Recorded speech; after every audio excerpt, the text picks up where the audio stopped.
Hello students, welcome again to this channel. তো আমরা গ্যাসের আচরণ নিয়ে ডিসকাশন করছিলাম। অলরেডি 4টে ভিডিও হয়ে গেছে।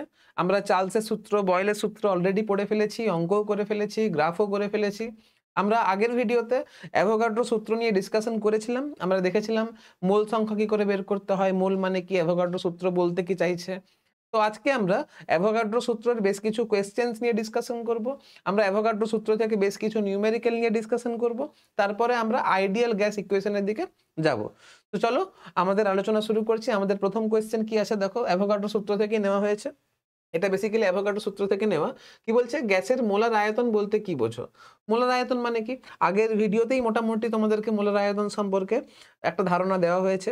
মোলার আয়তন মানে 1 মোল গ্যাসের আয়তনই হচ্ছে মোলার আয়তন। তুমি যে কোনো উষ্ণতায়, কোনো একটা স্পেসিফিক উষ্ণতায় আর কোনো একটা স্পেসিফিক চাপে তুমি 1 মোল যদি কোনো গ্যাসের আয়তন বের করতে পারো, সেটাই হচ্ছে ওই গ্যাসের ওই স্পেসিফিক টেম্পারেচার আর ওই স্পেসিফিক প্রেসারে হচ্ছে মোলার আয়তন। কি বলছে এখানে দেখো, বলছে নির্দিষ্ট চাপ ও উষ্ণতায় 1 গ্রাম অনুপরিমাণ যে কোনো গ্যাস যে পরিমাণ আয়তন দখল করে তাকে ওই গ্যাসের মোলার আয়তন বলে। এখানে চাপটা আর উষ্ণতাটা কিন্তু নির্দিষ্ট বলে দিয়েছে, অর্থাৎ চাপটা আর উষ্ণতাকে কিন্তু কনস্ট্যান্ট ধরেছে। বলছে নির্দিষ্ট চাপ ও উষ্ণতায় 1 গ্রাম অনুপরিমাণ, বারবার বলে বলছি দেখো, 1 গ্রাম অনুপরিমাণ যে কোনো গ্যাস যে পরিমাণ আয়তন দখল করে তাকে ওই গ্যাসের মোলার আয়তন বা গ্রাম আণবিক আয়তন বলে। দেখো, মোলার আয়তনের সংজ্ঞা দেওয়ার সময় তোমাকে খেয়াল রাখতে হবে গ্যাসের চাপের কিন্তু কোনো পরিবর্তন করা যাবে না, গ্যাসের উষ্ণতার কিন্তু কোনো পরিবর্তন করা যাবে না। তুমি কোনো একটা নির্দিষ্ট চাপে যদি চলে যাও, মানে চাপ আর উষ্ণতা নিয়ে যদি কোনো খেলোয়াড় না করো, তুমি যদি গ্যাসের চাপকে, গ্যাসের উষ্ণতাটাকে যদি কনস্ট্যান্ট রাখো, তাহলে ওই স্পেসিফিক টেম্পারেচারে, ওই স্পেসিফিক প্রেসারে 1 মোল যে কোনো গ্যাসের আয়তনটাকেই হবে, তুমি বলতে পারো এই গ্যাসের মোলার আয়তন। ঠিক আছে, অর্থাৎ কোনো নির্দিষ্ট চাপ ও উষ্ণতায় n মোল একটি গ্যাসের আয়তন যদি v হয়, ওই শর্তে গ্যাসটির মোলার আয়তন হবে v/n। ঠিক আছে, ওই শর্তে গ্যাসটির মোলার আয়তন হবে v/n। এখন এসটিপিতে, এসটিপি মানে হচ্ছে স্ট্যান্ডার্ড টেম্পারেচার অ্যান্ড প্রেসার। তোমাদেরকে আগে পড়ানো হয়েছে standard temperature and pressure. Standard temperature and pressure মানে হচ্ছে তোমার 0 ডিগ্রি সেলসিয়াস উষ্ণতা বা 273 কেলভিন, আর প্রেসার মানে হচ্ছে 1 অ্যাটিএম প্রেসার। তো এই স্ট্যান্ডার্ড টেম্পারেচার অ্যান্ড প্রেসারে যে কোনো গ্যাসের মোলার আয়তনটা 22.4 লিটার হয়। যদি তুমি এসটিপিতে যাও, যদি যাও তাহলে 1 মোল পরিমাণ যে কোনো গ্যাসের আয়তন বা গ্যাসের মোলার আয়তন, গ্যাসের মোলার আয়তন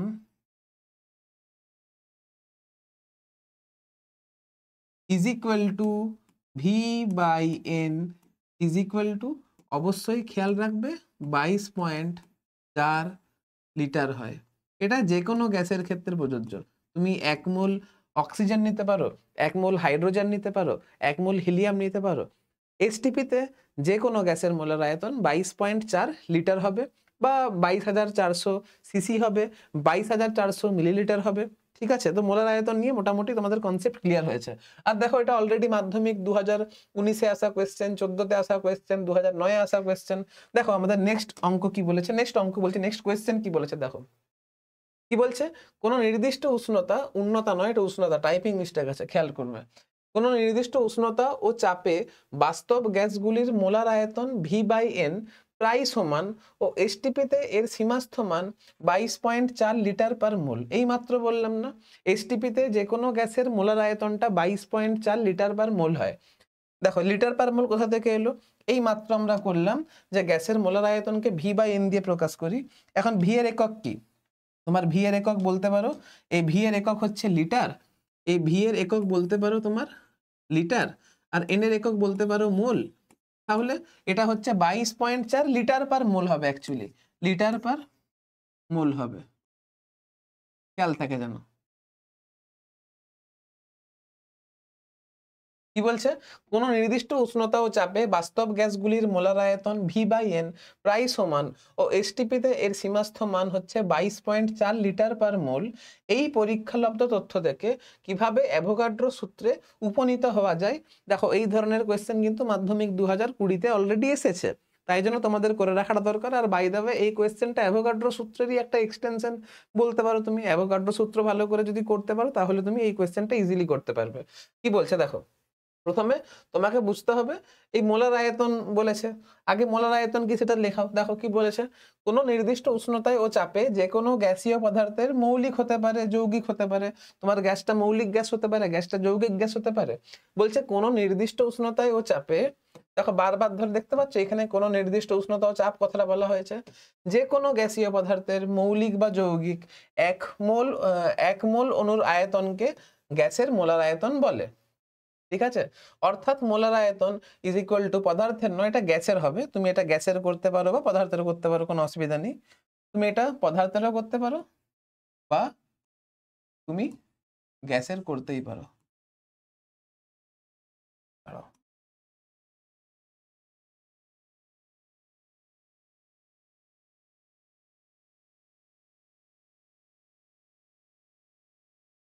গ্যাসের আয়তন ভাজিত মোল সংখ্যা, অর্থাৎ এটা হচ্ছে ভি বাই এন। এই মাত্র বললাম এটা হচ্ছে ভি বাই এন। মোলার আয়তনের মান গ্যাসীয় পদার্থের প্রকৃতির উপরে নির্ভর করে না। এই যে মোলার আয়তনের মান গ্যাসীয় পদার্থের প্রকৃতির উপরে নির্ভর করে না। উষ্ণতা ও চাপ নির্দিষ্ট থাকলে, এই যে বলছে উষ্ণতা ও চাপ নির্দিষ্ট থাকলে,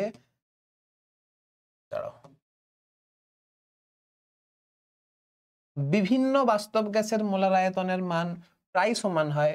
পরীক্ষা করে দেখা গেছে প্রমাণ উষ্ণতা ও চাপে যে কোনো গ্যাসের মোলার আয়তনের সীমাস্থ মান হচ্ছে 22.4 লিটার।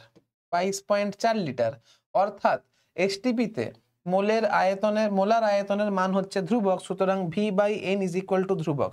তুমি দেখতে পাচ্ছ এখানটা, দেখতে পাচ্ছি V by N is equal to ধ্রুবক হচ্ছে। তাহলে এখান থেকে আমি লিখতেই পারি যে ভি এর সঙ্গে এন এর হচ্ছে আমার সমানুপাতিক সম্পর্ক। এইমাত্র একটু আগে দেখলাম না, ভি বাই এন মানে হচ্ছে মোলার আয়তন মানে হচ্ছে 22.4 লিটার পার মোল হয়।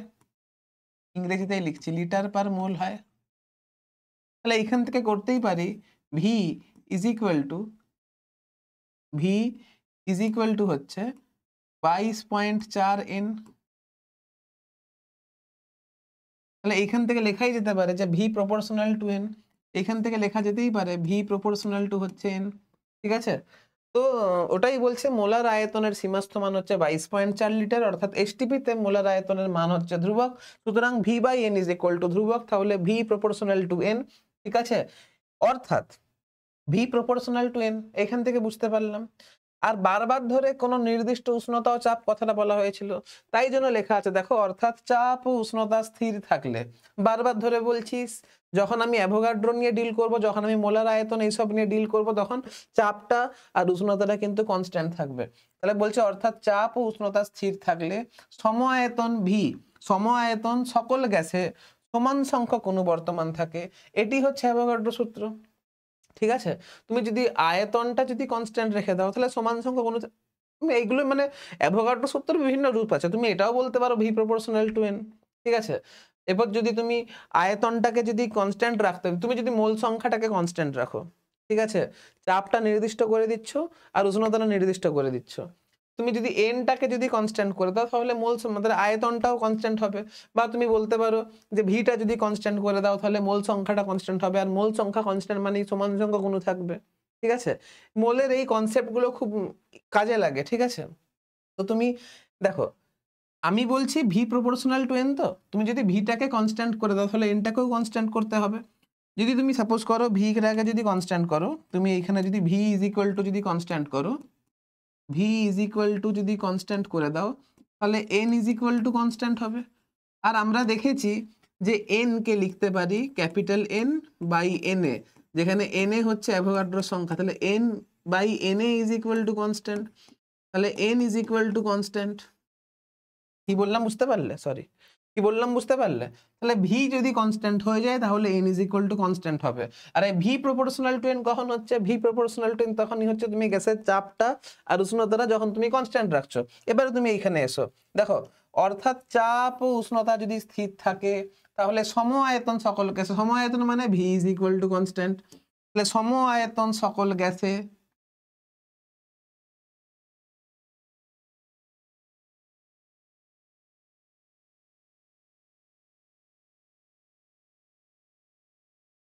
সমসংখ্যক অণু বর্তমান থাকে, এই যে সমসংখ্যক অণু বর্তমান থাকে,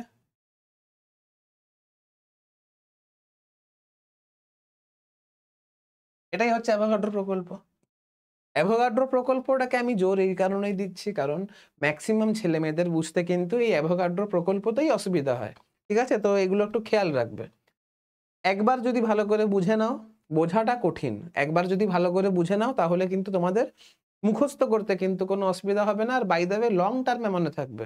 চলো নেক্সট কি আছে দেখো, এখানে আবার অঙ্ক দিয়েছে, আবার স্পেলিং মিস্টেক, এটা উষ্ণতা হবে, হ্যাঁ এটাকে উষ্ণতা করবে, এটাকে উষ্ণতা করবে। বলছে প্রমাণ উষ্ণতা ও চাপে এসটিপিতে 22.4 লিটার NH3 ও 22.4 লিটার CO2 এর মধ্যে অণু সংখ্যা সমান হবে না পৃথক হবে, আর পরমাণু সংখ্যা সমান হবে না পৃথক হবে। 22.4 লিটারটা হচ্ছে মোলার আয়তন, একটু আগে শিখিয়েছি। 22.4 লিটার মানে হচ্ছে মোলার আয়তন, ঠিক আছে। তাহলে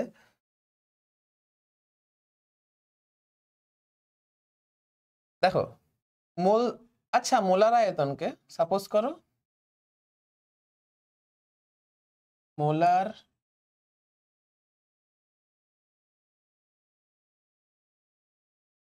আয়তন is equal to V by N, এর মানটা 22.4 লিটার পার মোল হয়, কিন্তু এই যেটা হচ্ছে এটা কিন্তু এসটিপিতে হচ্ছে, এটা কিন্তু হয় আমার এসটিপিতে। সাপোজ করো এই যে ভি বাই এনটা লিখলাম, এই যে 22.4 লিটার পার মোল, এটাকে আমি ভি0 ধরে নিচ্ছি, এটাকে ধরে নিচ্ছি ভি0, এটাকে ধরে নিচ্ছি ভি0, ভি0 ইজ ইকুয়াল টু হচ্ছে মোলার আয়তন, খেয়াল রাখবে মোলার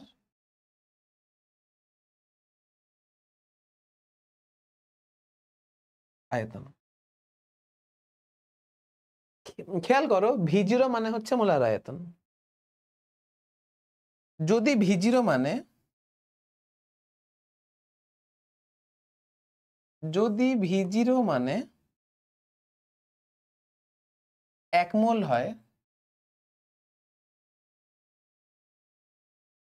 তাহলে একক আয়তন মানে কত মোল হবে? 1/v0 মোল হবে।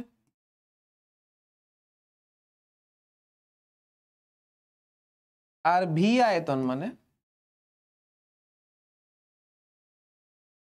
v/v0 মোল হবে। এটাকে আমি n দিয়ে লিখতেই পারি। তাহলে মোল সংখ্যাকে যদি আমাকে আয়তন দিয়ে প্রকাশ করতে হয় তাহলে আমি এইভাবে প্রকাশ করব।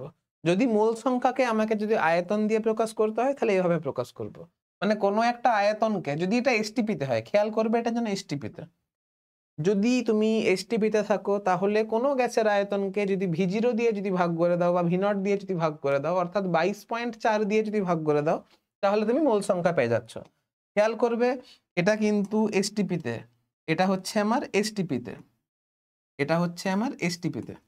তার মানে এসটিপিতে তুমি যখন মোল সংখ্যা বের করছো, এন বের করছো, তখন এন কে যদি বের করতে হয়, মোল সংখ্যাকে যদি বের করতে হয়, তাহলে ভি কে সিম্পলি 22.4 দিয়ে তুমি ভাগ করে দিলেই গল্প হয়ে যাচ্ছে, এটাই এত মোল তুমি পেয়ে যাচ্ছ, ঠিক আছে। এবারে তুমি আসো 22.4 লিটার NH3, তুমি ভি এর জায়গায় 22.4 বসাও, তাহলে NH3টাও হয়ে গেছে 1 মোল। আর কার্বন ডাই অক্সাইডের তুমি যদি মোল সংখ্যা বের করতে চাও তাহলে এইখানে তুমি 22.4 বসাও, তাহলেও তুমি 1 মোল পাচ্ছ। তুমি লক্ষ্য করে দেখো এখানে যে NH3 কথা বলা হয়েছে না, এখানে NH3টাও হচ্ছে 1 মোল। NH3 নেওয়া হয়েছে কত মোল? 1 মোল। আর CO2ও নেওয়া হয়েছে কত মোল?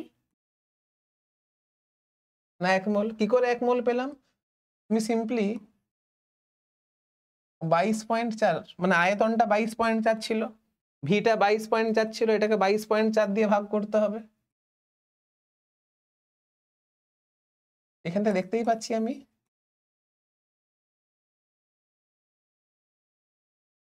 1 মোল পেয়ে গেছি। পেয়েছি তো? এবারে তুমি 1 মোল যদি NH3 নাও আর 1 মোল যদি CO2 নাও, তাহলে অনুসংখ্যার মান তো সমান থাকবে, যেটা অ্যাভোগাড্রো সংখ্যার সঙ্গে সমান হয়। তাহলে অবশ্যই 1 নাম্বার কোয়েশ্চেন যখন আমি করব, তখন অনুসংখ্যা ইন NH3, অনুসংখ্যা ইন NH3 অবশ্যই অনুসংখ্যা ইন CO2 সমান হবে। কি বললাম বুঝতে পারলে? 1 মোলই তো আছে। 1 মোল তুমি যদি গ্যাস নাও, তাহলে 1 মোল গ্যাসে অ্যাভোগাড্রো সংখ্যক উপাদান কণিকা বর্তমান থাকে। তুমি যদি NH3 নিচ্ছ, তাহলে 1 মোল গ্যাসে 6.022 × 10⁻23 সংখ্যক NH3 থাকবে। আর তুমি যদি 1 মোল কার্বন ডাইঅক্সাইড নাও, তাহলে 1 মোল কার্বন ডাইঅক্সাইডেও 6.022 × 10⁻23 সংখ্যক তোমার উপাদান কণিকা থাকবে। বোঝা গেছে? তাহলে 1 নম্বরে অনুসংখ্যা সমান হবে না পৃথক হবে? অবশ্যই অনুসংখ্যার মানটা তো আমার সমান হবে। কি বললাম বুঝতে পারলে? এবারে না আমি এখানে মোল সংখ্যাকে আয়তন দিয়ে প্রকাশ করেছি। মোল সংখ্যাকে কিন্তু আমি অনুসংখ্যা বা সংখ্যা দিয়েও প্রকাশ করতে পারি। দেখো কি করে প্রকাশ করব? এটা আগের ভিডিওতে পড়ানো হয়েছে যে মোল সংখ্যা n ইজ ইকুয়াল টু যে কোনো অনুসংখ্যা ভাজিত অ্যাভোগাড্রো সংখ্যা। এটাও শেখানো হয়েছে তোমাদেরকে। এটাও শেখানো হয়েছে। কি করে হলো আমি হালকা করে রিক্যাপ করে দিচ্ছি। অ্যাভোগাড্রো সংখ্যক উপাদান কণিকা মানেই হচ্ছে আমার 1 মোল। তাহলে একক সংখ্যক উপাদান কণিকা মানেই হচ্ছে আমার 1/Na মোল। যদি আমি n সংখ্যক উপাদান কণিকা যদি নিই বা n সংখ্যক অণু যদি নিই, তাহলে সেটা হবে n/Na মোল। আর এটাকেই স্মল n দিয়ে প্রকাশ করছি। আর এটাই সূত্রের আকারে আমি এখানে লিখেছি।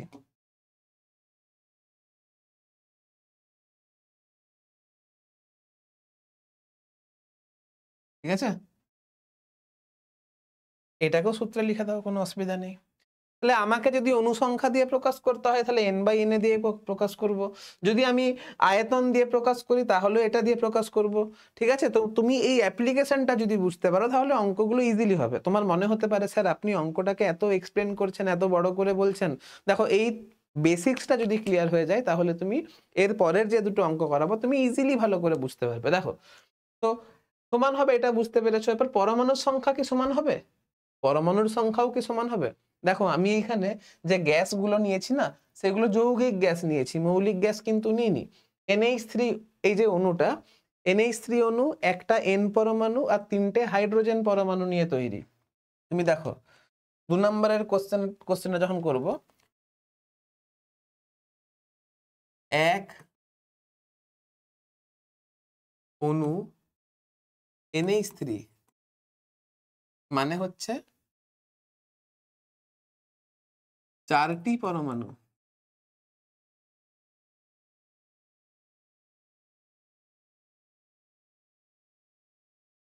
এখন আবার এক অণু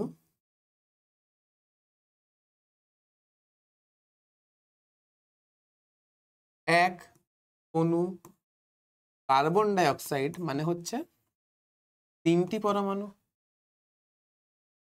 এক অণু NH3 মানে হচ্ছে 4টা পরমাণু।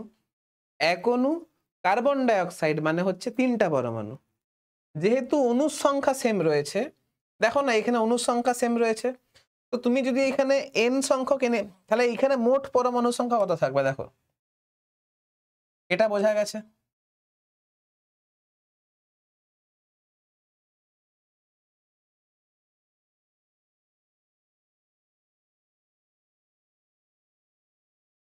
তাহলে এইখানে আমার মোট পরমাণু কত হবে? যেহেতু আমার টোটাল n সংখ্যক NH3, আমার যেহেতু এখানে n সংখ্যক NH3 অণু ছিল, একটা অণু মানে 4টে পরমাণু যদি হয় তাহলে n সংখ্যক NH3 অণু মানে হচ্ছে 4n সংখ্যক পরমাণু। আর এইখানে আমার একটা CO2 অণু মানে 3টে পরমাণু যদি হয়, একটা CO2 অণু মানে 3টে পরমাণু যদি হয়, তাহলে n সংখ্যক CO2 অণু মানে 3n সংখ্যক পরমাণু হবে। এবারে তুমি বলো 4n বেশি না 3n বেশি? অবশ্যই 4n বেশি। তার মানে এক অণু মানে NH3 তে পরমাণুর সংখ্যা বেশি হবে আর CO2 তে পরমাণুর সংখ্যা কম হবে। বোঝা গেছে? চলো নেক্সট কোয়েশ্চেন দেখো। তাহলে এইখান থেকে বুঝতে পারলাম পরমাণুর সংখ্যা বেশি হবে NH3 তে, পরমাণুর সংখ্যা বেশি হবে NH3 তে, পরমাণুর সংখ্যা বেশি হবে NH3 তে, কম হবে এটাতে। তাহলে এটা বেশি হবে, মানে NH3 তে পরমাণুর সংখ্যা বেশি হবে আর তোমার কার্বন ডাই অক্সাইডে পরমাণুর সংখ্যা আমার কম হবে। বোঝা গেছে? চলো নেক্সট কোয়েশ্চেন দেখো। বলছে এসটিপিতে কোনটিতে অণুর সংখ্যা কম? 2 গ্রাম হাইড্রোজেন গ্যাসে অণুর সংখ্যা কম আছে না 2 লিটার হাইড্রোজেন অণুর সংখ্যা কম আছে? দেখো তুমি একটা জিনিস লক্ষ্য করে দেখো, এই যে এটা ওজনে দেওয়া আছে, এটা আয়তনে দেওয়া আছে, বুঝতে পারছো?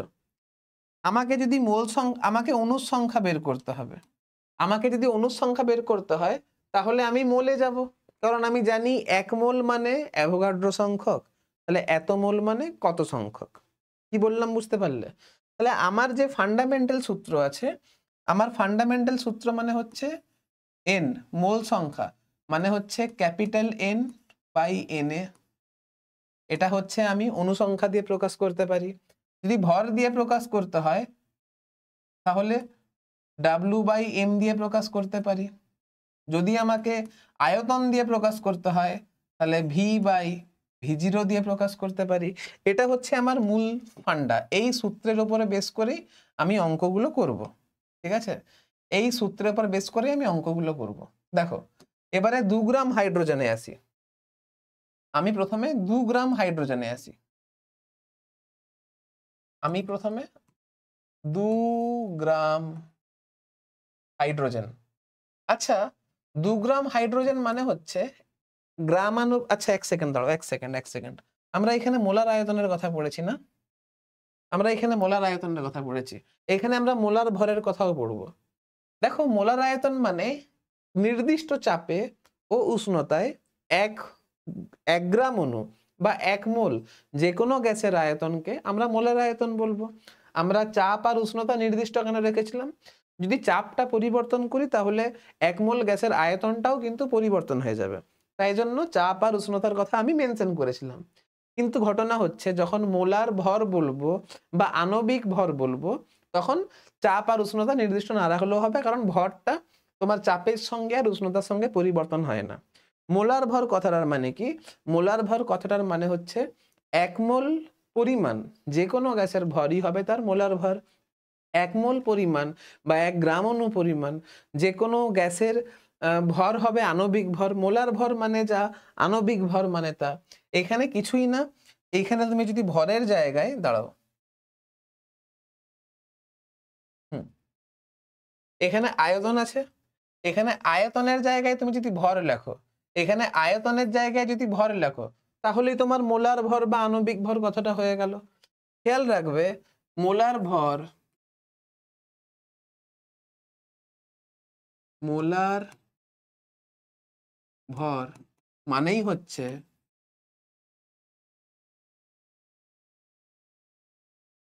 আণবিক ভর মানেই হচ্ছে ক্যাপিটাল এম। খেয়াল থাকে যেন মোলার ভর মানেই হচ্ছে আণবিক ভর মানেই হচ্ছে ক্যাপিটাল এম। আর আগের ভিডিওতে আমি তোমাদেরকে করিয়েছি যে এন মানে মোল সংখ্যাকে যদি স্মল এন দিয়ে যদি মানে আমাকে যদি মোল সংখ্যাকে ভরের আকারে রিপ্রেজেন্ট করতে হয় তাহলে W/m দিয়ে প্রকাশ করতে হবে। কি করে হলো? কি করে হলো? আমি আগের ভিডিওতে করিয়েছি, আমি আরেকবার তোমাদেরকে করে দেখাচ্ছি। দেখো আমি কি বললাম? মোলার ভর মানে হচ্ছে 1 মোল গ্যাসের ভর, আণবিক ভর মানে হচ্ছে 1 মোল গ্যাসের ভর। তাহলে m এত গ্রাম মানে হচ্ছে 1 মোল, 1 গ্রাম মানে হচ্ছে 1/m মোল, ডাব্লু গ্রাম মানে হচ্ছে W/m মোল, আর এটাকেই মোল সংখ্যা দিয়ে প্রকাশ করা হয়।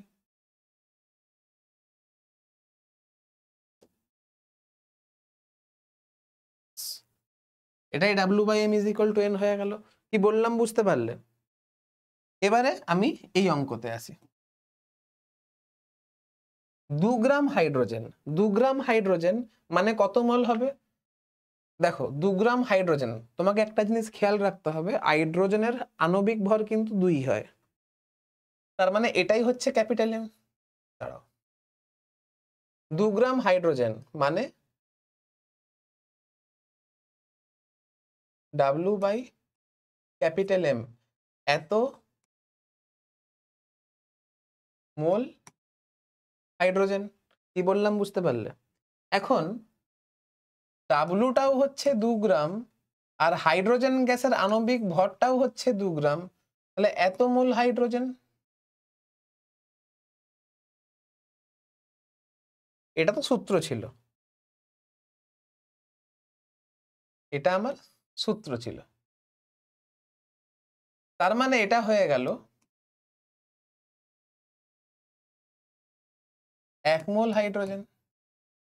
আমাকে বলেছে কোনটিতে অণুর সংখ্যা কম, কোনটিতে অণুর সংখ্যা কম। এবারে তুমি লক্ষ্য করে দেখো, n মানে ক্যাপিটাল N বাই Na, তার মানে 1 মোল বলেছে, তাহলে 1 = n/Na, তাহলে n = Na, তার মানে 2 গ্রাম হাইড্রোজেন যদি নিই তাহলে এতগুলো হাইড্রোজেন অণু থাকবে। কি বললাম বুঝতে পারলে? অর্থাৎ 6.022 × 10⁻23 সংখ্যক অণু।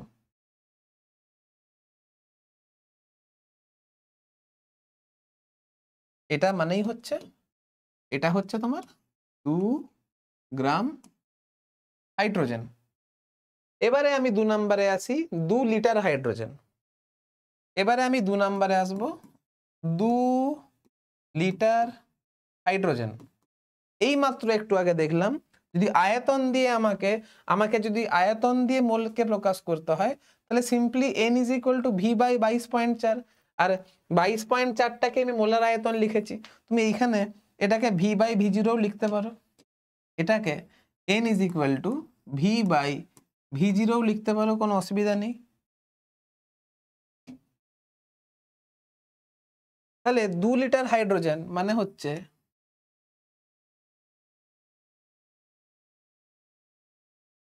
2 লিটার হাইড্রোজেন মানে হচ্ছে v/v0। আচ্ছা 1 সেকেন্ড দাঁড়াও, অসুবিধা নেই, আমি বাইটা করে দিচ্ছি।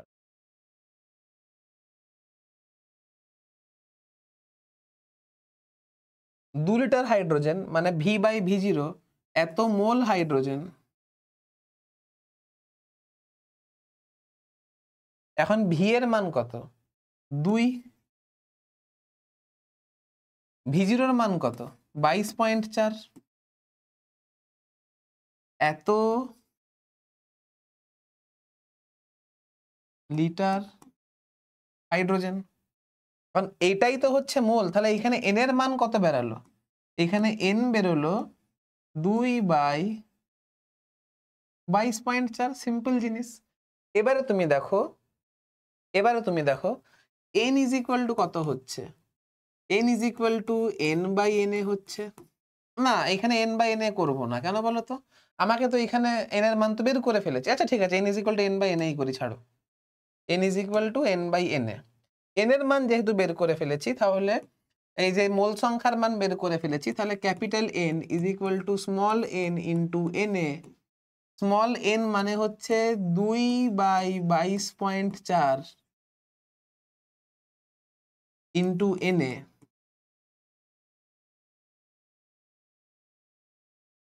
তুমি লক্ষ্য করে দেখো, এইখানে n এর মান ছিল Na, মানে 2 গ্রাম হাইড্রোজেনে অনুসংখ্যা ছিল অনুসংখ্যা ছিল এনএ সংখ্যক, অর্থাৎ 6.022 ইন্টু 10⁻23 সংখ্যক।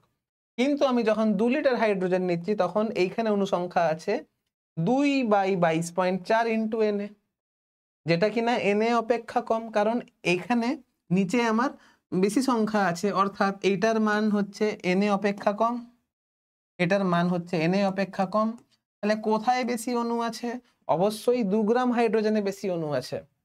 তাহলে 2 গ্রাম হাইড্রোজেন হচ্ছে আমার রাইট অ্যান্সার। 2 গ্রাম হাইড্রোজেনে আমার বেশি সংখ্যক অণু রয়েছে। এই 2 গ্রাম হাইড্রোজেনে আমার বেশি সংখ্যক অণু রয়েছে। কি বললাম বুঝতে পারলে? চলো নেক্সট কোয়েশ্চেন দেখো। নেক্সট কি বলছে? এসটিপিতে 1 লিটার হাইড্রোজেন গ্যাসে ও 4 লিটার কার্বন ডাইঅক্সাইড গ্যাসে উপস্থিত অণু সংখ্যার অনুপাত কত হবে? এসটিপিতে বলে দিয়েছে, 1 লিটার হাইড্রোজেন বলেছে আর 4 লিটার কার্বন ডাইঅক্সাইড বলেছে। এখানে অণু সংখ্যার অনুপাত চেয়েছে, পরমাণু সংখ্যার অনুপাত চাইনি। তাহলে সিম্পলি আমি যদি মোল সংখ্যা যদি বের করে দিতে পারি তাহলেই গল্প শেষ। কারণ অ্যাভোগাড্রো সূত্রে আমরা পড়েছি, আমরা অ্যাভোগাড্রো সূত্রে কি পড়েছি? অ্যাভোগাড্রো সূত্রে পড়েছি যে ভি প্রপোর্শনাল টু এন।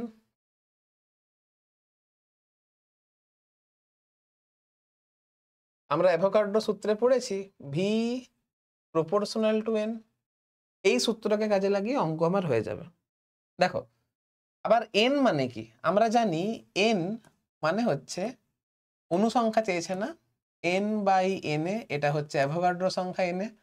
আর এইখানে যেহেতু আমাকে আয়তনের গল্প বলেছে, তাহলে এখানে আমি simply V by V zero করে দেবো। ভি জিরোটা হচ্ছে তোমার মোলার আয়তন, ঠিক আছে? আমাকে অণু সংখ্যার গল্প চেয়েছে, তাহলে capital N is equal to V by V zero into N A, into N A. তুমি লক্ষ্য করে দেখো, এই যে ভি জিরো এর মান কনস্ট্যান্ট, এই যে এন এ এর মান কনস্ট্যান্ট। আমরা জানি যে V zero is equal two molar আয়তন মানে হচ্ছে 22.4 litre.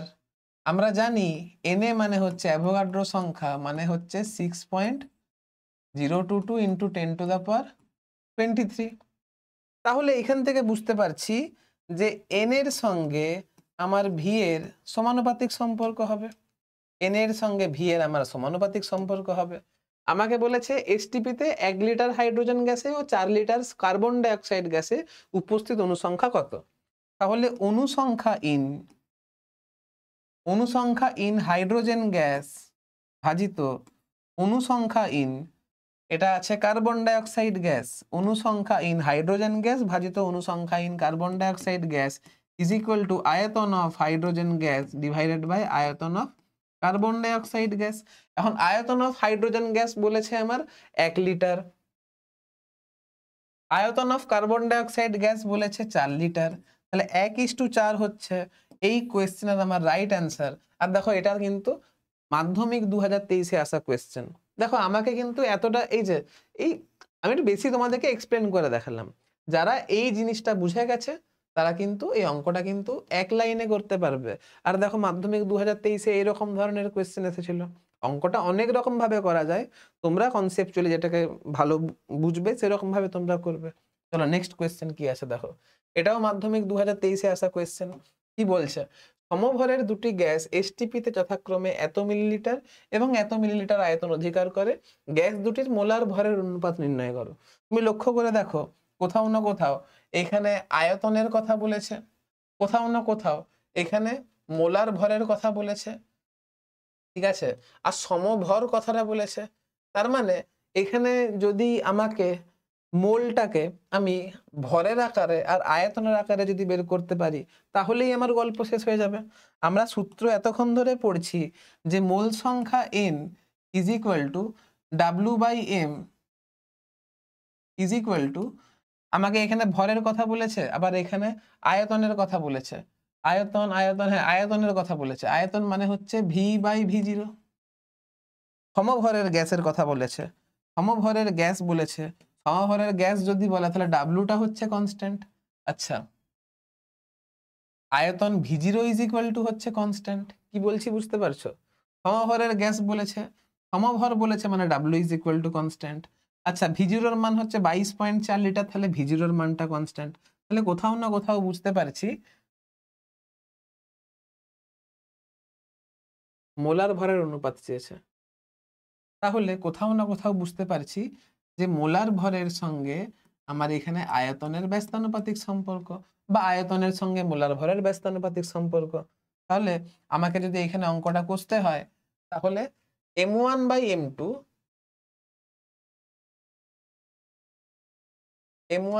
m2 is equal two হবে তোমার v2 by v1 is equal two হবে, v2 মান কত বলেছে? 5600, এটা বলেছে 4480। তাহলে এটা হচ্ছে তোমার m1 by m2 is equal to 560 by 448।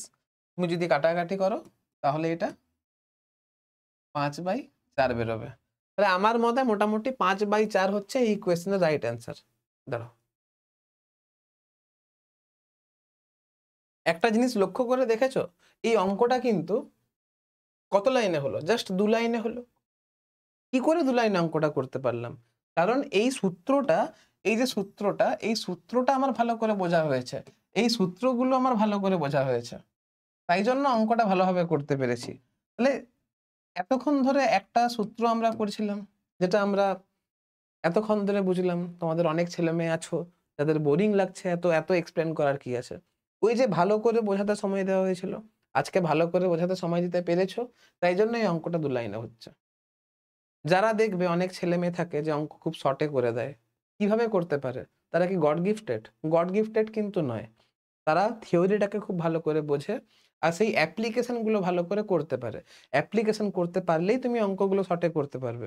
এখন থেকে যদি শর্টে অঙ্ক করা প্র্যাকটিস করো, তাহলে কিন্তু 11-12 তোমাদের স্কিল সত্যিই ভালো হবে। আর বাই দ্য ওয়ে 11-12 ফিজিক্সে অনেক জটিল অঙ্কগুলো তুমি সহজে করতে পারবে। তাই থিওরিটা বোঝাটাও যেমন ইম্পর্টেন্ট, থিওরি বোঝার সঙ্গে সঙ্গে হচ্ছে সেই অ্যাপ্লিকেশন মানে বোঝাটাকে অ্যাপ্লাই করাটাও কিন্তু ইম্পর্টেন্ট। অ্যাপ্লাই করতে পারলে তবেই তুমি অঙ্কগুলো শর্টে করতে পারবে, আদারওয়াইজ কিন্তু করতে পারবে না। ঠিক আছে?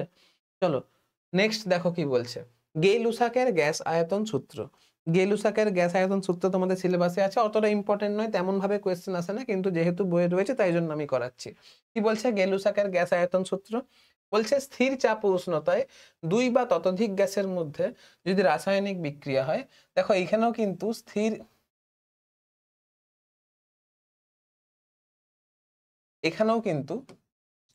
চাপ ও উষ্ণতার কথা বলা হয়েছে। দেখতে পাচ্ছ? স্থির চাপ ও উষ্ণতায় 2 বা ততোধিক গ্যাসের মধ্যে যদি রাসায়নিক বিক্রিয়া হয়, তখন বিক্রিয়াকারী গ্যাসগুলির আয়তন যদি সরল অনুপাতে থাকে এবং বিক্রিয়ার ফলে উৎপন্ন পদার্থগুলি যদি গ্যাসীয় হয়, বিক্রিয়ার ফলে উৎপন্ন পদার্থগুলি যদি গ্যাসীয় হয়, এই কথাটা ভালো করে বুঝবে, তাহলে গ্যাসগুলির আয়তন বিক্রিয়াকারী গ্যাসগুলির আয়তনের সঙ্গে সরল অনুপাতে থাকে। গ্যাসগুলির আয়তন কার সঙ্গে? না, বিক্রিয়াকারী গ্যাসগুলির আয়তনের অনুপাতের সঙ্গে সরল অনুপাতে থাকে। এটা তোমাকে কিন্তু খেয়াল রাখতে হবে। দেখো কি বলতে চাইছে এই জিনিসটা। বলছে তুমি চাপটাকে স্থির করে দাও, উষ্ণতাটাকে স্থির করে দাও। এবারে তুমি দুটো গ্যাসের মধ্যে যদি রাসায়নিক বিক্রিয়া ঘটাচ্ছ, যদি এই বিক্রিয়ার ফলে উৎপন্ন যে পদার্থটা হবে, অর্থাৎ বিক্রিয়ার ফলে যে পদার্থ উৎপন্ন হবে, সেই পদার্থটাও যদি গ্যাসীয় হয়, তাহলে সেই যে গ্যাসীয় পদার্থ তৈরি হলো, সেটা বিক্রিয়াকারী পদার্থের গ্যাসের আয়তনের সঙ্গে সরল অনুপাতে থাকবে। আবার পড়ছি দেখো, স্থির চাপ ও উষ্ণতায়, তাহলে আমি চাপটাকে আর উষ্ণতাকে স্থির রেখেছি। 2 বা ততোধিক গ্যাসের মধ্যে যখন রাসায়নিক বিক্রিয়া হয়, তখন বিক্রিয়াকারী গ্যাসগুলির আয়তন সরল অনুপাতে থাকে। বিক্রিয়াকারী গ্যাসগুলির আয়তন যদি সরল অনুপাতে থাকে এবং বিক্রিয়ার ফলে উৎপন্ন পদার্থগুলি যদি গ্যাসীয় হয়, বিক্রিয়ার ফলে উৎপন্ন পদার্থটি যদি গ্যাসীয় হয়, তাহলে উৎপন্ন গ্যাসগুলির আয়তন বিক্রিয়াকারী গ্যাসগুলির আয়তনের সঙ্গে সরল অনুপাতে থাকে। বোঝা গেছে? দেখো এটাকে আমি একটু এক্সপ্লেন করি। ধরে নাও যে একটা রাসায়নিক বিক্রিয়ার এক্সাম্পল নিচ্ছি। ধরে নাও মোল এ গ্যাসের সঙ্গে স্মল বি মোল ক্যাপিটাল বি গ্যাস বিক্রিয়া করেছে, যার ফলে স্মল সি মোল ক্যাপিটাল সি গ্যাস তৈরি হয়েছে, প্লাস স্মল ডি মোল ক্যাপিটাল ডি গ্যাস তৈরি হয়েছে। এটা হচ্ছে রাসায়নিক বিক্রিয়া। এবার এই যে বিক্রিয়াটা হয়েছে,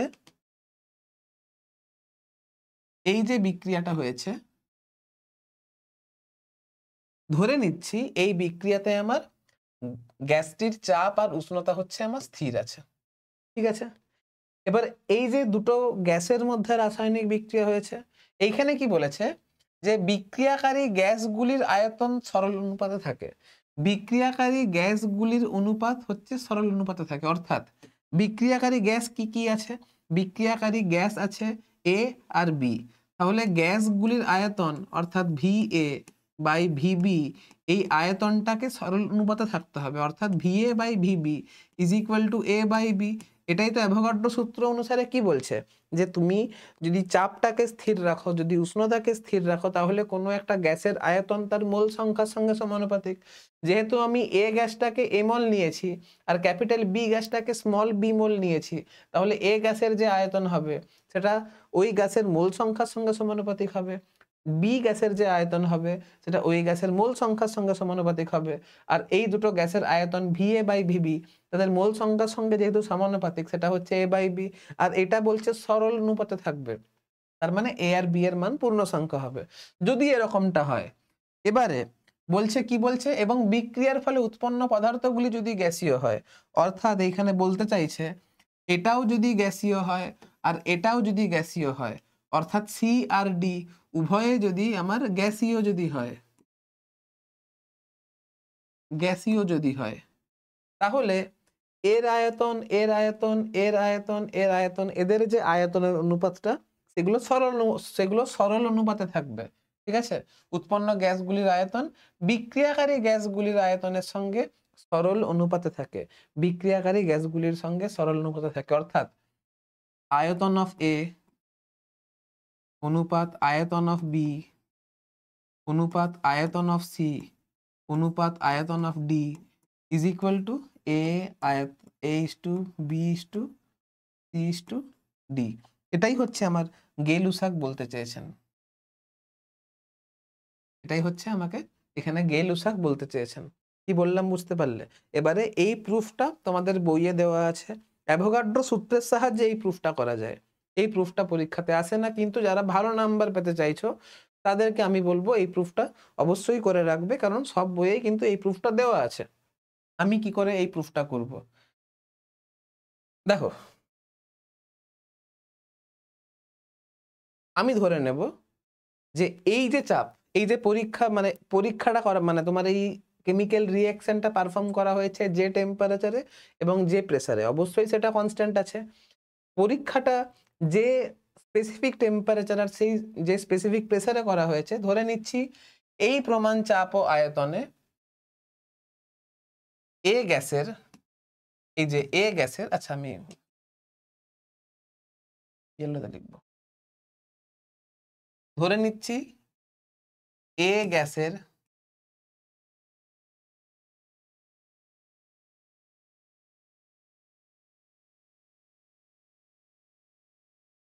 একক আয়তনে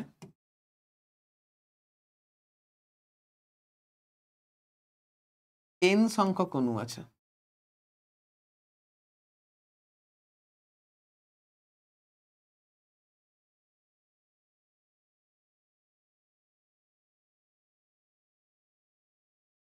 ধরে নিলাম। অ্যাভোগাড্রো কি বলছে, যদি চাপটা আর উষ্ণতাটা যদি নির্দিষ্ট হয়, তাহলে কোনো গ্যাসের আয়তন তার মোল সংখ্যার সঙ্গে সমানুপাতিক। আর তোমাকে দেখিয়েছি যে মোল সংখ্যাটা অণু সংখ্যার সঙ্গে কিভাবে সম্পর্কিত। অ্যাভোগাড্রো বলছে এ গ্যাসের একক আয়তনে n সংখ্যক অণু আছে, তাহলে অবভিয়াসলি বি গ্যাসের একক আয়তনেও n সংখ্যক অণু থাকবে, সি গ্যাসের একক আয়তনেও n সংখ্যক অণু থাকবে, আর ডি গ্যাসেরও একক আয়তনে n সংখ্যক অণু থাকবে, কারণ চাপ নিয়ে কোনো খেলোয়াড় করিনি আমি, উষ্ণতা নিয়ে কোনো খেলোয়াড় করিনি। তাহলে তুমি স্পেসিফিক্যালি অ্যাভোগাড্রো কি বলছে, অ্যাভোগাড্রো বলছে ভি এর সঙ্গে আমার n এর সমানুপাতিক সম্পর্ক, আবার n আবার স্মল n মানে হচ্ছে capital N by N A. তাহলে কি বলছি বুঝতে পারছো? তাহলে এইখান থেকে বুঝতে পারছি n এর সঙ্গে অণু সংখ্যার সমানুপাতিক সম্পর্ক। তাহলে n এর সঙ্গে অণু সংখ্যার যদি সমানুপাতিক সম্পর্ক হয়, তাহলে এন এর সঙ্গে ক্যাপিটাল এন এর সমানুপাতিক সম্পর্ক। তার মানে আমি এটাই তো বলেছি যে কোনো যদি উষ্ণতার যদি কোনো পরিবর্তন না করি তাহলে ভি এর সঙ্গে অণু সংখ্যার সমানুপাতিক সম্পর্ক। এটা ডিপেন্ড করছে না তুমি কি গ্যাস নিয়েছো। তাহলে আমি ধরে নিয়েছি এ গ্যাসের একক আয়তনে এন সংখ্যক অণু আছে, তাহলে এই যে ধরে নেওয়াটা সেটা বি গ্যাসের জন্য প্রযোজ্য হবে, সি গ্যাসের জন্য প্রযোজ্য হবে, ডি গ্যাসের জন্য প্রযোজ্য হবে। এই যে ধারণাটা, এই যে ধারণাটা,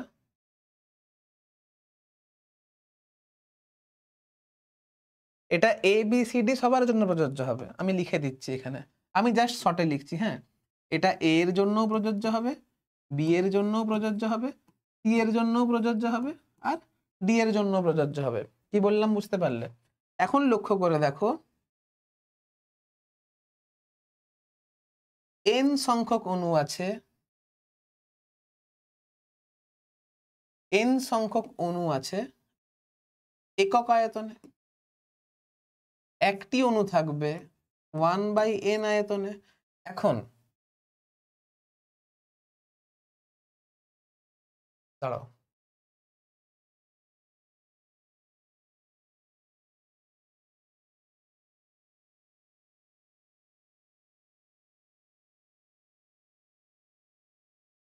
এক সেকেন্ড দাঁড়াও।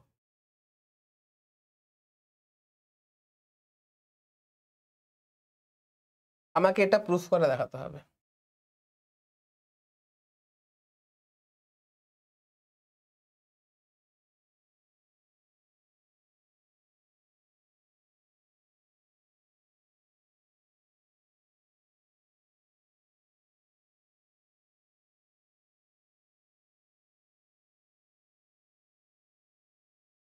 এক সেকেন্ড দাঁড়াও, দেখো কোথায় ছিলাম আমি, একটু প্রথম আটকে গেছিলাম। আমি একটু প্রথম থেকে এক্সপ্লেন করছি। দেখো,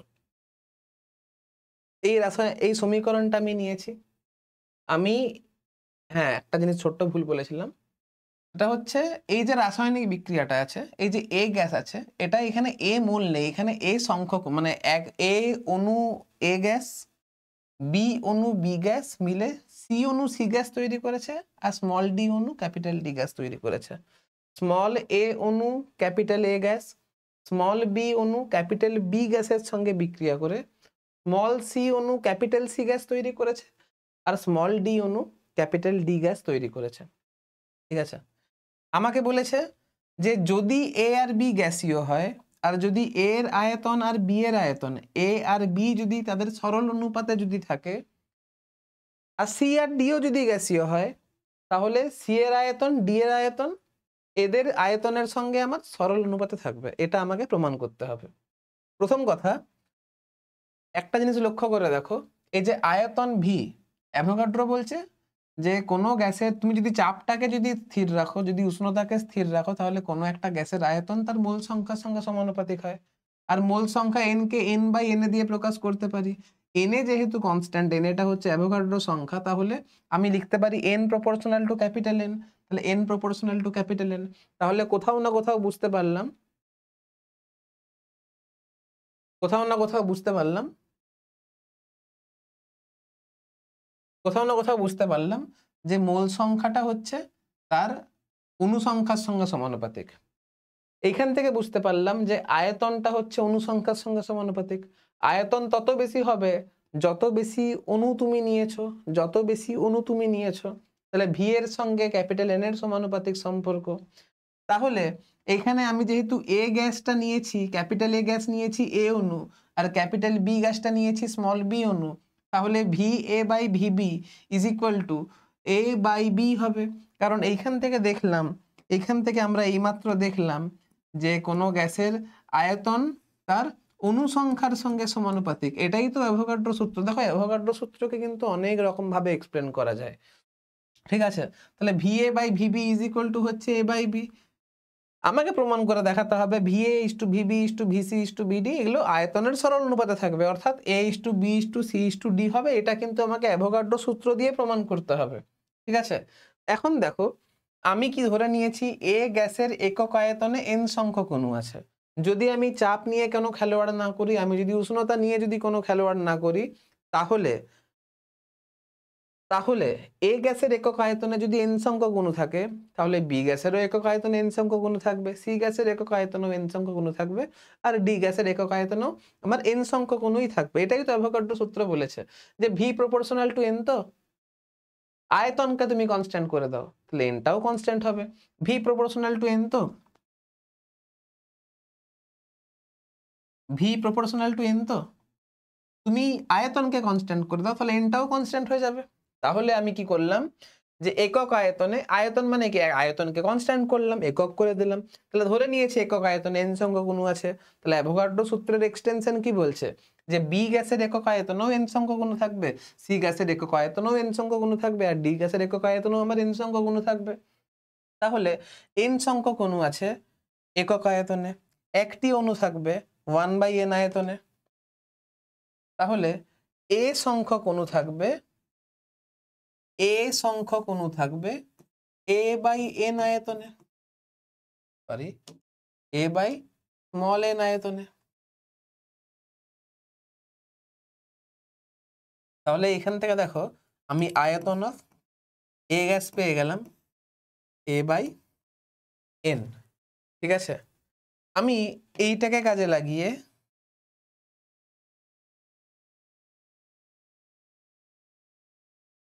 লাগিয়ে আমি বি গ্যাসের ক্ষেত্র বের করতে পারবো। বি গ্যাসের স্মল বি অণু নিয়েছি, তাহলে বি গ্যাসের বি অণু, স্মল বি অণু বি গ্যাস থাকবে b/n আয়তনে। তাহলে এখান থেকে VB is equal two b/n পেলাম। Similarly VC is equal two, similarly এরকম ভাবে আমি যদি করতে থাকি,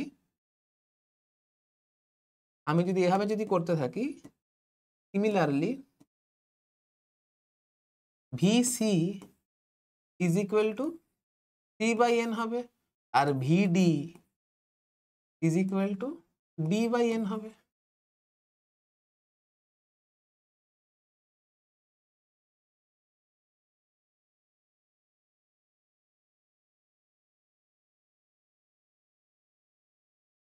এবারে তুমি VA is to V B is to V C is two ভিডি করো। আমি যদি VA is to V B is to V C is two ভিডি যদি করি, আমি আর লিখছি না, ঠিক আছে। আমি এইখান থেকে যদি করি, ভিএ মানে হচ্ছে a/n, ভিবি মানে হচ্ছে b/n, ভিসি মানে হচ্ছে c/n, ভিডি মানে হচ্ছে d/n। n গুলো কেটে যাচ্ছে, তাহলে এইখান থেকে দেখতে পাচ্ছ a is to B is to C is to D আছে। প্রমাণিত হয়ে গেল। এটাই তো অ্যাভোগাড্রো সূত্রের সাহায্যে আমাকে বের করতে বলে। বুঝতে পেরেছো? দাঁড়াও,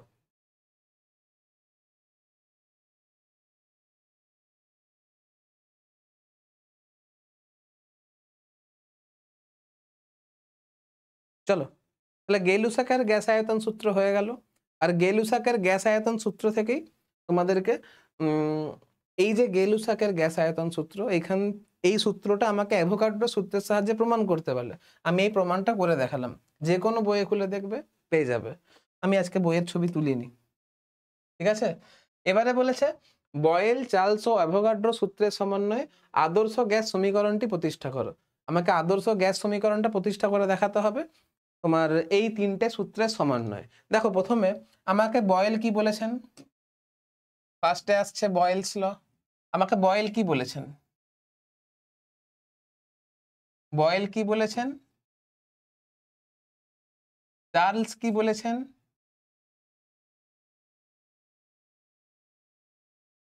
অ্যাভোগাড্রো কি বলেছেন।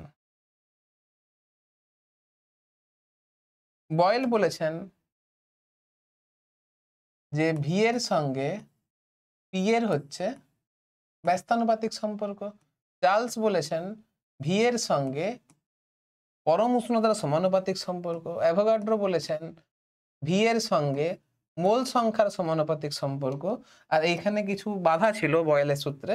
বয়েলের সূত্রে রেস্ট্রিকশন ছিল, আমাকে মোল সংখ্যাটা কনস্ট্যান্ট রাখতে হবে, আমাকে গ্যাসের উষ্ণতাটা কনস্ট্যান্ট রাখতে হবে। চার্লসের সূত্রে রেস্ট্রিকশন ছিল আমাকে গ্যাসের চাপটাকে কনস্ট্যান্ট রাখতে হবে আর গ্যাসের মোল সংখ্যাকে কনস্ট্যান্ট রাখতে হবে। অ্যাভোগাড্রোতে কি বাধা ছিল? অ্যাভোগাড্রোতে বলা ছিল যে গ্যাসের চাপকে কনস্ট্যান্ট রাখতে হবে, গ্যাসের আয়তনকে কনস্ট্যান্ট রাখতে হবে। এটা আমার অ্যাভোগাড্রোতে বাধা ছিল। এখন এই তিনটে সমীকরণকে আমি যদি তিনটে নাম যদি দিই, এটা গেল আমার 1 নাম্বার সমীকরণ, এটা গেল আমার 2 নাম্বার সমীকরণ, এটা গেল আমার 3 নাম্বার সমীকরণ। এটা গেল 2 নাম্বার সমীকরণ, এটা গেল 3 নাম্বার সমীকরণ। তাহলে 1 2 3 থেকে আমি লিখতে পারি from 1 2 and 3 লিখতে পারি v এর সঙ্গে আমার n p বাই p। এটা লেখা যেতেই পারে, এটা লেখা যেতেই পারে, ঠিক আছে।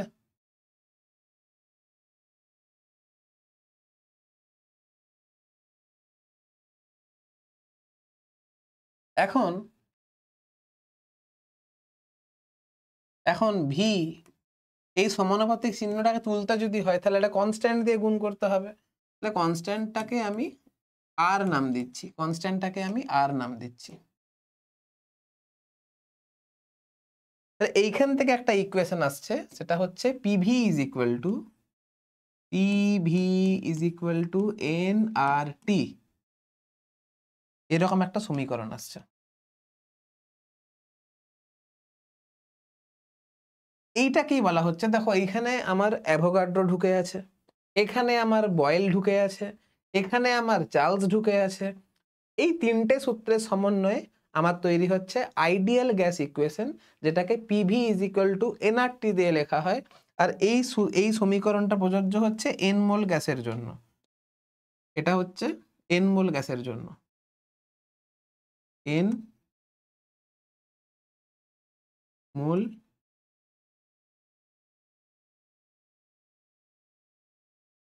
গ্যাসের জন্য। যদি আমি 1 মোল গ্যাস নিই, যদি আমি 1 মোল গ্যাস নিই, 1 মোল গ্যাসের জন্য আমি যদি বের করি, তাহলে অবশ্যই এখানে আমাকে n ইজ ইকুয়াল টু 1 লিখতে হবে। তাহলে এইখানে আসবে PV is equal two RT। কি বললাম বুঝতে পারলে? এই আরটাকে কি বলা হচ্ছে? আরটাকে বলা হচ্ছে ইউনিভার্সাল গ্যাস কনস্ট্যান্ট বা সার্বজনীন গ্যাস ধ্রুবক। এই আর মানে হচ্ছে universal gas constant, universal gas constant বা সার্বজনীন গ্যাস ধ্রুবক। এবার তোমাদের মনে স্বাভাবিক প্রশ্ন আসবে, স্যার গ্যাস কনস্ট্যান্ট তো বুঝতে পারলাম, কেন ইউনিভার্সাল? ইউনিভার্সাল কথাটা কেন বলছেন? এখান থেকেই আমার পেছনের প্রশ্ন আসছে যে আর কে সার্বজনীন গ্যাস ধ্রুবক বলার কারণ কি? সার্বজনীন কথাটা বলা হচ্ছে কেন? দেখো, প্রথম কথা, এই যে আর এর মান তুমি দেখছো, এই যে আর কি চাপের উপরে ডিপেন্ড করে? তুমি যে কোনো চাপ নাও, তুমি চাপ, আয়তন, উষ্ণতা যা খুশি নাও, আর এর মান কিন্তু পরিবর্তন হবে না। সমস্ত গ্যাসের জন্য আর এর মান সেম হবে, সমস্ত চাপে এই ধ্রুবকের মান সেম হয়, সমস্ত উষ্ণতায় এই আর এর মান সেম হয়। তুমি চাপ, উষ্ণতা, গ্যাসের পরিমাণ, এর উপরে আর এর মান নির্ভর করছে না। তুমি কার্বন ডাই অক্সাইড গ্যাস নিতে পারো, তুমি অক্সিজেন গ্যাস নিতে পারো, তুমি হিলিয়াম গ্যাস নিতে পারো, তুমি oxygen gas, hydrogen gas, nitrogen gas, ammonia gas, যে কোনো গ্যাস নিয়ে নাও না কেন, আর এর মানের কিন্তু কোনো পরিবর্তন হবে না। তাই জন্য আর এর মানটা ভ্যালিড সমস্ত ধরনের গ্যাসের জন্য, তাই জন্য আর কে সার্বজনীন গ্যাস ধ্রুবক বলা হয়। এবার এখানে কি বলছে দেখো, বলছে আর এর মান গ্যাসের প্রকৃতি, গ্যাসের ভর, গ্যাসের অবস্থা নির্ণয়কারী শর্তের, অর্থাৎ যেমন চাপ, উষ্ণতা ও আয়তনের উপর নির্ভর করে না। ধ্রুবক আর এর মান যে কোনো অবস্থায় সব গ্যাসের ক্ষেত্রে অভিন্ন হয়।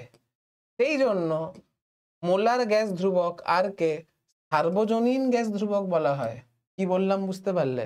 এই জন্যই এটাকে সার্বজনীন গ্যাস ধ্রুবক বলা হচ্ছে, খেয়াল রাখবে, ঠিক আছে? বাস, সার্বজনীন হয়ে গেল। এবারে এইখান থেকে যেটা ইম্পর্টেন্ট সেটা হচ্ছে আর এর মাত্রা বের করতে পারতে হবে, আর এর একক বের করতে পারতে হবে। তাহলে আজকের লেকচার আমি এই আর এর মাত্রা বের করব, আর এর একক বের করব, তারপরে আজকের লেকচার শেষ করব। PV is equal two nRT থেকে প্রচুর ভালো ভালো অঙ্ক হয়, তোমাদের পরীক্ষাতে অনেকবার এসেছে। তুমি টেস্ট পেপার যখন করবে তখন দেখবে PV is equal two nRT থেকে অনেক কোয়েশ্চেন দেওয়া আছে। তো আজকে আমরা ওই কোয়েশ্চেনগুলোতে যাব না, আজকে আমরা আর এর মান বের করব, আর এর একক বের করব, আর এর মাত্রা বের করব, তারপরে নেক্সট দিনে আমরা PV is equal two nRT থেকে অঙ্ক করব। দেখো, আর এর মাত্রা যদি বের করতে হয় কি করে বের করবে, আগে আমি একক বের করি। দেখো, পিভি, ধরো এইখান থেকে লিখব, আমরা কি দেখলাম বলো তো? আমরা দেখেছি PV is equal two nRT, তাহলে আর ইজ ইকুয়াল টু হচ্ছে পিভি বাই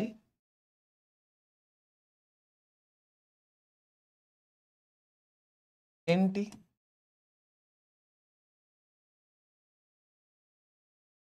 এটা জানলেই হবে।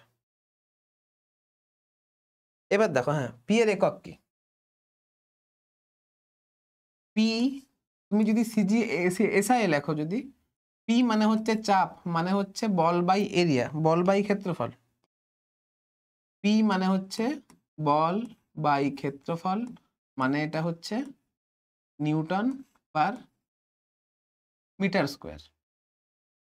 আয়তন মানে হচ্ছে মিটার কিউব, তুমি যদি এসআই করো। এন মানে হচ্ছে মোল, টি মানে হচ্ছে কেলভিন, তুমি কেলভিন লিখবে। তাহলে আর এর যে মানটা আসছে, আর এর, তাহলে এখানে আর এর যে মানটা আসবে,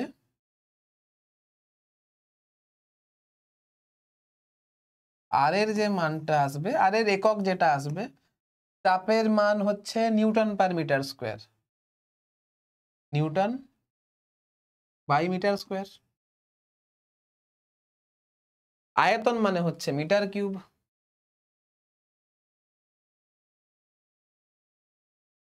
এন মানে হচ্ছে মোল,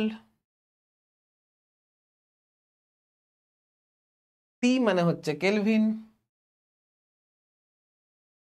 তাহলে আলটিমেট কি আসছে? এখানে আসছে newton into metre by mole into kelvin. Newton into metre মানেই হচ্ছে joule, into mole to the power -1 into kelvin to the power -1। এটা হচ্ছে আর এর একক। আমি তো এটা এসআই এ বের করেছি, তুমি চাইলে এটা সিজিএস এও বের করতে পারো। সিজিএস এর একক কি হবে?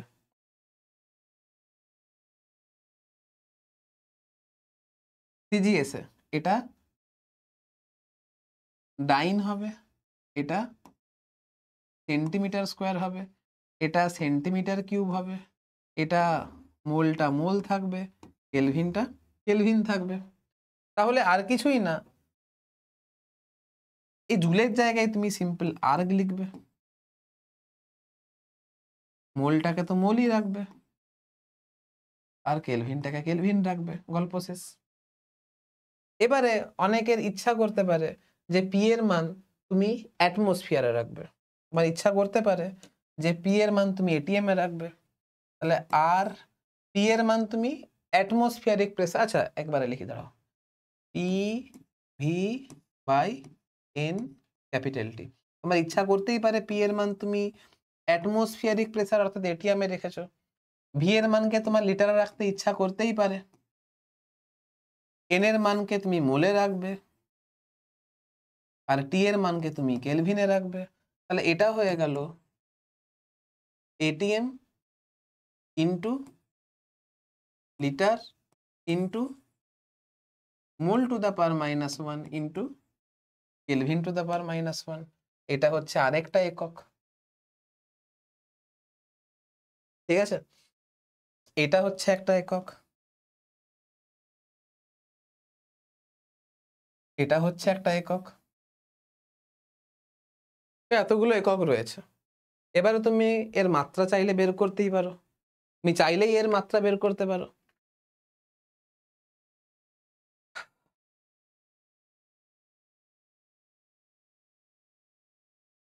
মাত্রা কি করে বের করবে? দেখো, জুল মানে তো এনার্জি, জুল মানে তো এনার্জি, এনার্জি মানে হচ্ছে বল ইন্টু সরণ। বল মানে হচ্ছে m(L(T⁻²2), বল। সরণ মানে হচ্ছে এল, সরণ মানে হচ্ছে এল। মোলটাকে তুমি মোল রাখবে, কেলভিনটাকে তুমি কেলভিন রাখবে, কেলভিনটাকে তুমি থিটা লিখে দাও, ছেড়ে দাও, বা তুমি কে লিখে দাও, ছাড়ো। তাহলে এইখানে যেটা আসছে সেটা হচ্ছে m(L²T⁻²2) K⁻⁻1 ইন্টু mol⁻⁻1। এটা হচ্ছে আমার মাত্রীয় সংকেত, ঠিক আছে? যারা এটা বুঝতে পেরেছো ভালো, আর যারা বুঝতে পারোনি দরকার নেই, করবে না, এটা অতটা ইম্পর্টেন্ট নয় মাধ্যমিকের জন্য। যারা ক্লাস 9-এ মাত্রা বের করতে শিখেছো তাদের জন্য এটা ঠিক আছে, করতে পারো। আমার পক্ষে মাত্রা কি করে বের করতে হয় সেটা একটা ভিডিওর মাধ্যমে সব তো বলা সম্ভব নয়, তাই জন্য এতটা মোটামুটি করলেই হবে। এইটা যাদের ইচ্ছা যাবে করবে, যাদের ইচ্ছা যাবে না করবে না। এটা যারা জানো তারা করবে, আদারওয়াইজ করার কোনো দরকার নেই, ঠিক আছে? এবারে আমাকে মান বের করতে পারতে হবে, আর এর মান কি কি হয় বের করতে পারতে হবে। দেখো,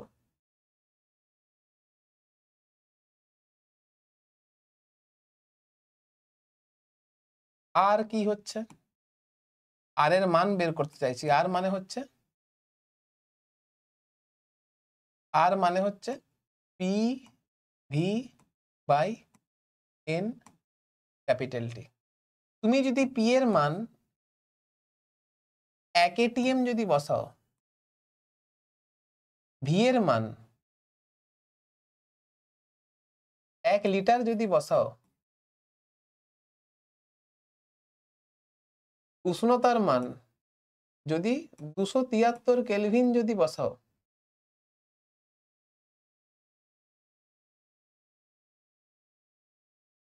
আর যদি তুমি n মোল গ্যাসের জন্য n ইজ ইকুয়াল টু যদি 1 মোল গ্যাসের জন্য যদি ক্যালকুলেশন করো,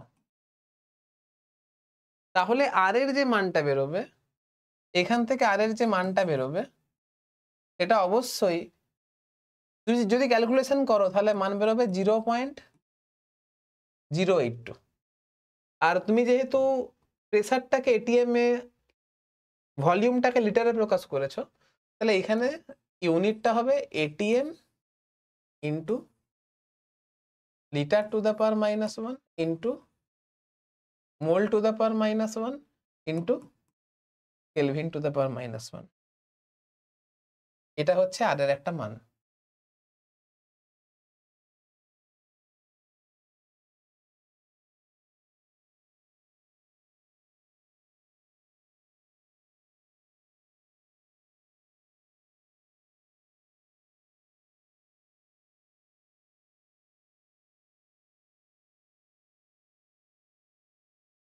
এবারে তুমি যদি R is equal to P V by N T হয়, তুমি যদি পি এর মানটা 1.013 into 10⁵ newton per metre square যদি বসাও, অর্থাৎ তুমি এসআই মানটা বসাতে চাইছো। এখন তুমি জানো, এটা শেখানো হয়েছে যে এক অ্যাটমসফিয়ারিক প্রেসার মানে হচ্ছে এত নিউটন পার মিটার স্কোয়ার বা এত পাস্কাল। ভি এর মান যদি তুমি এসআই এ যদি বসাতে চাও,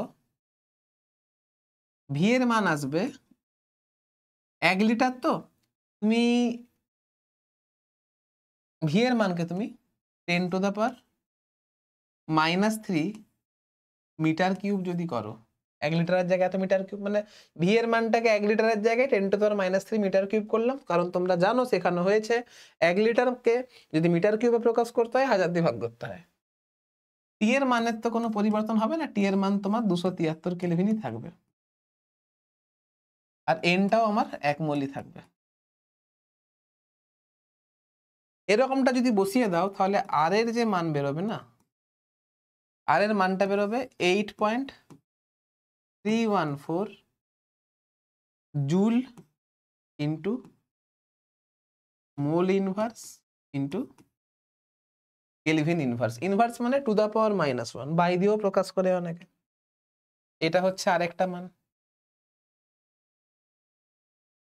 এই মানটা হচ্ছে এসআইএ, এই মানটা হচ্ছে এসআইএ, এই মানটা হচ্ছে লিটার অ্যাটমসফিয়ার। এগুলো কিন্তু মাস্ট মুখস্থ রাখতে হবে, কারণ অঙ্কগুলো করতে কাজে লাগে।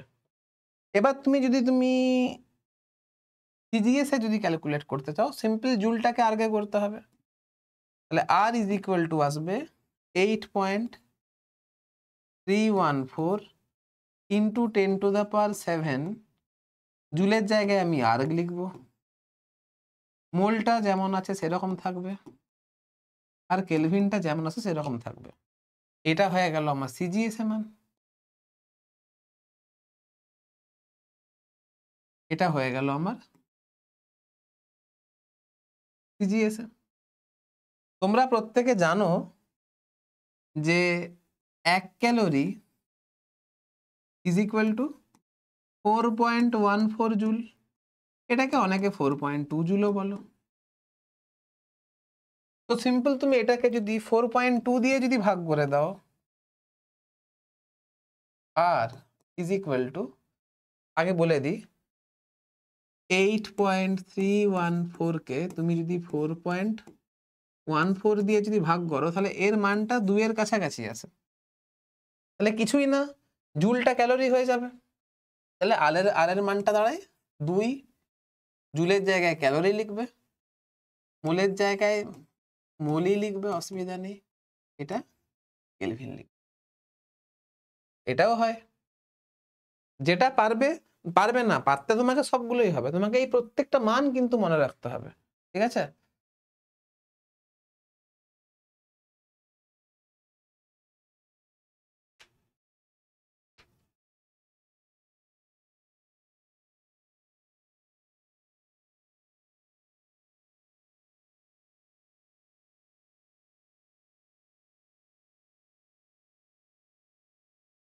আর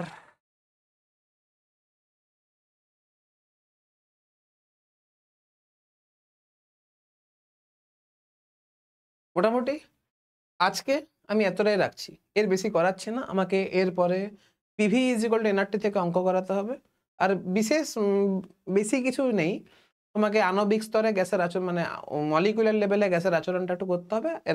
এর পরে আরেকটা 1-1.5 ঘন্টার ভিডিও হবে, তাহলেই তোমাদের গ্যাসের আচরণ শেষ হয়ে যাবে। বুঝতে পারছি ভিডিওটা অনেক বড় হলো, কিন্তু আমার কাজ এক্সপ্লেন করা। আমাকে এমনভাবে পড়াতে হবে যাতে করে তুমি 100 তে 100 নাম্বার পেতে পারো, তাই জন্য আমাকে এলাবোরেট করে বলতে হচ্ছে, ঠিক আছে? চলো আজকের ভিডিওটা এখানে এন্ড করছি। পড়তে থাকো, ভালো থাকো, সুস্থ থাকো।